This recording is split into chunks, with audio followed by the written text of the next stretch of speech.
joined now by Mr. Clarence Williams. How are you? I'm well, and thank you for having me here today. Oh, we're excited to have you here. We're trying to get to the bottom of this story of what's going on with this property there. You're a member of the Northwest Retired Black Firefighters, right? That's correct.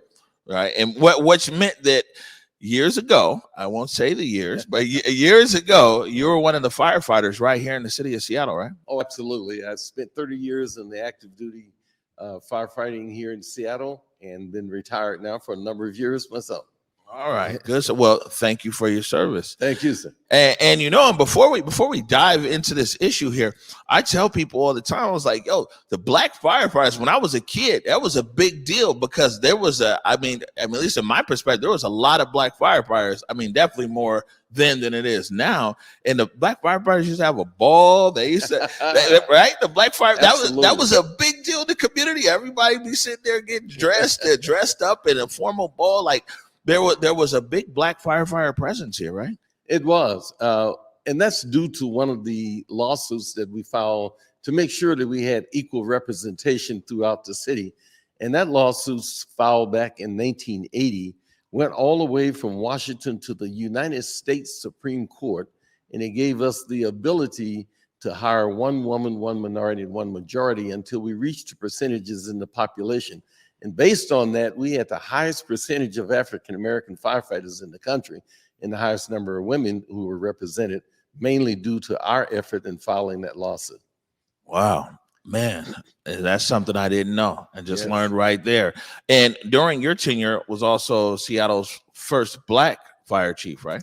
Absolutely. And he became the first black fire chief due to that lawsuit that we filed. We were claiming discrimination in hiring and promotion. And as a result of that, he was elevated to the top level. He was the first African-American firefighter and came up through the ranks and became the first African-American fire chief. And he was still going strong today. Yeah, and you know, I bring this up. It's important to give context to our viewers and our listeners that there is a legacy history here of black firefighters in the Emerald City. You know, the guys have been putting it in for a long time. So now, 40 years ago, you guys all came together, or about 40 years ago, you guys all came together and bought a piece of property there in the Central District on 24th and Pike as basically a property for the black firefighters, a place to assemble, a museum space. Tell us about it.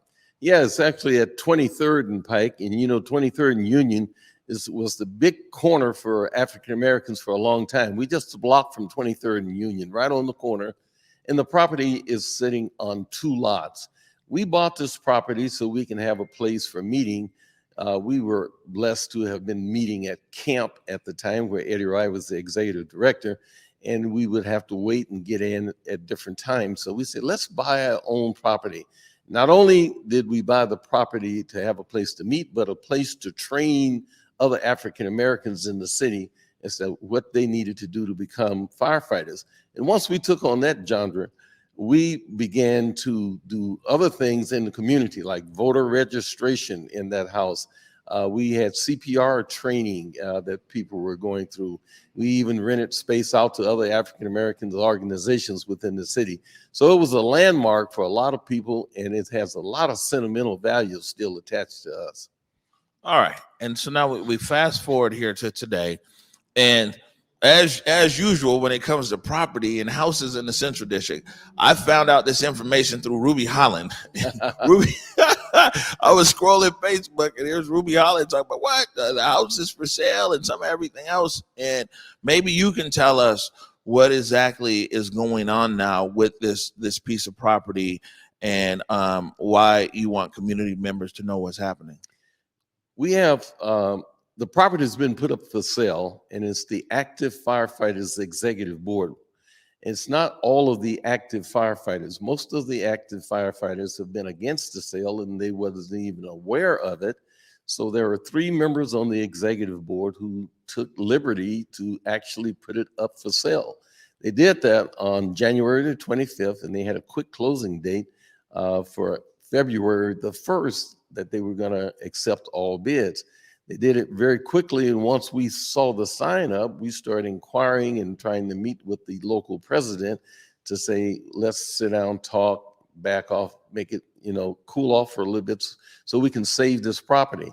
So he wasn't willing to really meet with us early on, and we met later, and the executive board wasn't willing, misguidedly, I believe, to take the property off the market right now. So we are here trying to bring clarity to it and trying to put some pressure on the board to honor our decision to take it off the market.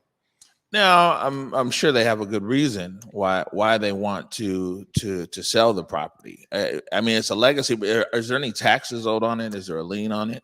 There's no lien. The property is free and clear, and it has been for years. And the reason, and they don't have really any overhead on the property. The reason that they gave us for wanting to sell the property is so that they can give scholarships to kids going to college. Now, we certainly believe in higher education, and we are able to give scholarships. We should. We don't think that the logic of selling a prime property that's worth a lot of money in order to raise money for scholarships is the right way to going about it. So we offer to work with them, raise some scholarship money to do some things that they want to do, but do not liquidate the property, because once you give out the last scholarship, you're out of money and then you're out of property. And by the time that you give out the last scholarship, the property would have climbed in value and would be worth even more than it is right now. Yeah, one thing for sure is for property rates, especially are rising, especially even right there in the Central District. So why is it then that all the members weren't brought into, like usually in these type of things, when an organization wants to sell something, the members are informed and the members get feedback and everything else, and people might vote or Yeah, and that question has been asked with no real answer. And the members who are active, they're asking the same question. One of the things that we were told when we looked over the bylaws, it says that the executive board can manage the property. Well, we all know management and selling is a whole different thing. If you manage an apartment building, it doesn't give you the right to go and sell the apartment building that you manage. So they took it that they could go with the three of them and actually put it up for sale, and that was considered managing the property. Well, it wasn't what the membership wanted, and it wasn't certainly what the retired Black firefighters wanted, who put a lot of skin into the game and who sacrificed a lot in the early goings to make sure that we had this property. And we bought it with the intent to make it a museum, to be there throughout perpetuity, to go on and on and on for our great grandchildren and whatever. But to have property in that neighborhood and to have it last for a long time, not to give it up for scholarships. right. Well, Seattle is a very wealthy city, and perhaps in this situation, it can be a win-win where the property remains there in the community. It remains there with you guys, and maybe we can challenge people here in the Emerald City to be able to want to raise money around a scholarship fund for a noble cause, to be able to support our young people in higher education. It's definitely, it's a great cause for that. And I think that here in our city, there may be enough resources for us to be able to do both. I think, like you, I certainly believe that there are enough resources in this city. And if you were to put together a creditable plan and present it, I think people would certainly contribute to it for higher education. Not only the corporations and industries in the city, but members in the community have even voiced their opinion. We don't want to see the property go away. We want you guys to be able to have that so you can bring back some of those programs that you had going at the facility, and they are willing to actually contribute. So I think if we set it up in a very nice way, in a very legal way, that we can raise the kinds of money that we need that can really help people go off to college and further their education. Yeah, I think that also as well, though, is that selling that property is counter narrative and counterintuitive to what people, especially legacy people in the Central District of Seattle, want to see.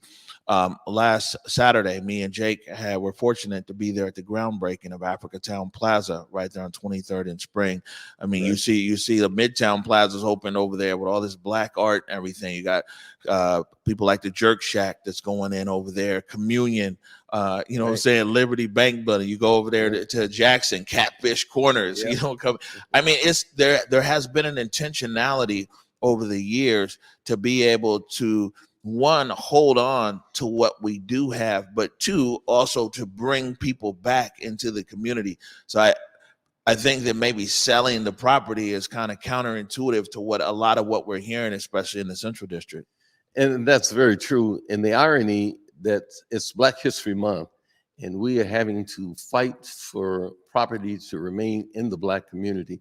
As you know, during Reconstruction, all of the property that African Americans had, somehow they had it taken away from them through all kinds of means.